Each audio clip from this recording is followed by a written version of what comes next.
ഞാനിപ്പോ ഉറങ്ങട്ടെ, രാത്രി എനിക്ക് കരയാനുള്ളതാ. ഈ പ്രായത്തിലുള്ള കുട്ടികൾ ഉറങ്ങാതിരിക്കുന്നത് നമുക്ക് മനസ്സിലാക്കാം.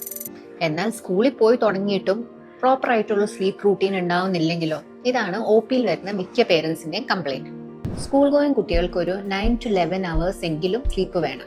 പ്രോപ്പർ ആയിട്ടുള്ള സ്ലീപ്പ് കിട്ടിയില്ലെങ്കിൽ ഇത് അവരുടെ കോൺസെൻട്രേഷനെയും മെമ്മറിയെയും റിയാക്ഷൻ ടൈമിനെയും ബാധിക്കാം. മൂഡ് സ്വിങ്സ് ഉണ്ടാക്കാം, ഇറിറ്റബിലിറ്റി ഉണ്ടാവാം, മൈഗ്രെയിൻ പോലെയുള്ള അസുഖങ്ങളും ഉണ്ടാവാം. ഇനി എങ്ങനെയാണ് ഒരു പ്രോപ്പർ സ്ലീപ്പ് റൂട്ടീൻ എസ്റ്റാബ്ലിഷ് ചെയ്തെടുക്കുന്നതെന്ന് നോക്കാം. എല്ലാ ദിവസവും ഒരേ സമയത്ത് തന്നെ ഉറങ്ങാനും ഉണരാനും ശ്രമിക്കണം. നമ്മൾ ഉറങ്ങുന്ന റൂമിൽ ലൈറ്റിന്റെ ലെവൽ, നോയ്സിന്റെ ലെവൽ എല്ലാം മിനിമം ആയിട്ട് മെയിൻറ്റെയിൻ ചെയ്യാം.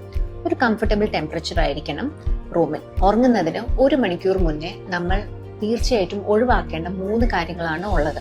ഒന്ന്, no screen time. Mobile, TV കാണാൻ പാടില്ല. കോഫി പോലെയുള്ള ബ്രെയിനെ സ്റ്റിമുലേറ്റ് ചെയ്യുന്ന ഡ്രിങ്ക്സ് പാടില്ല.